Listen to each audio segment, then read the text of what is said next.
Good evening, ladies and gentlemen. Have you ever trained or tried to train a dog or any other animal? Did you succeed, and was it hard? Think about the challenges you had to face while going through the process. Every animal is different. Each of them have their own personalities. There are some animals who are said to be smarter than others. You never know what you're going to get thrown at you when you start training your dog. To train a dog, you can use many different methods. Like I mentioned earlier, no dog is the same. Every dog, no matter the breed, responds differently to training routines. When you decide you want to train your dog, you have to figure out which one of your dog is going to listen to. There are many different ways to train your dog. Today I'm going to talk to you about the most common methods: the relationship-based training, positive reinforcement training, and mirror training. I recently got a puppy, and I will have to start training him soon. Relationship-based training is a great way to train your dog. This method is very effective. Dogs are kind of like humans. You have to have a good relationship with them in order for them to listen to you. Some tips to consider while training your dog are putting your dog's immediate needs first and learning to interpret your dog's body language. This one is really important because dogs can't talk like humans can. So you have to watch and know their body language. That is very essential. I have an 8-week-old puppy, and I can tell when he needs to go to the bathroom. Once you have been around your dog enough, you know how to read them. Same thing when they are sick. If you have a relationship with them, you know what they're acting strange. This is all related to reading their body language. My mom has a 7-year-old Yorkie. We know when he needs to go outside or when he is out of food and water. When you are around your dog a lot, you know what they want and how they are acting. When my dad had his dog, it would protect him and listen to him because of the relationship they had between each other. Another way of training is positive reinforcement.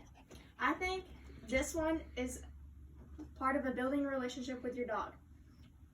Once you have built a relationship with your dog, it trusts you and it begins to listen to you. When your dog does something you ask him to do, you need to positively tell him, "Good job," or "Good boy," or "Good girl." You can give them a treat or scratch their belly or rub their back. Dogs like these things. When you think about this type of method, think about little kids. When they do something good, like go to the bathroom in the toilet, and you don't have to use their pull-ups, you reward them by either telling them how big they are getting or giving them a prize. Then the child wants to keep getting the prize. Dogs are the same way. When they get rewarded, they want to keep getting rewarded. If you have a dog, you know how excited they get when you talk to them in a high-pitched voice. Or some people call it a baby voice. This is considered positive reinforcement. I always tell my puppy, "You're such a good boy," after he goes on his puppy pad.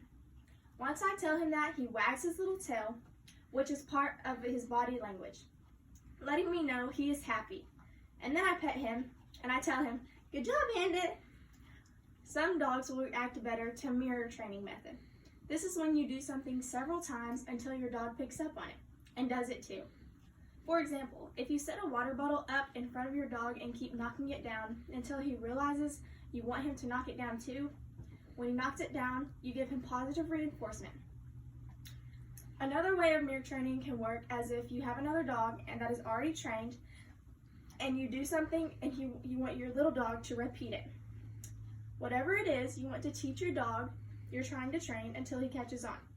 Just the other day, I was getting ready to leave the house, so I had put both of the dogs in their cages. I told my mom's dog to get in his cage like I always do. He goes right in, and I turned to my puppy and told him to get in his cage. He walked around and kept telling him, "Get in your cage." Keep in mind, I was not yelling at him, just sitting down, pointing at his cage, saying, "Get in your cage, Bandit," in a soft voice. Not aggressive at all. Then about 40 seconds, he finally stepped into his cage. This is considered mirror training or mimicking. This is very effective. In conclusion, dog training takes a lot of patience, but it's so rewarding in the end. Always remember, every dog is different. If your dog doesn't seem like he's picking up on a certain method, it doesn't mean your dog is stupid. He just needs a different method. Positive reinforcement is a main key to a successful training. If you are planning to train your dog, try mirror training or relationship-based training. Don't give up on your dog. It might be challenging, but push through so you can see fantastic results.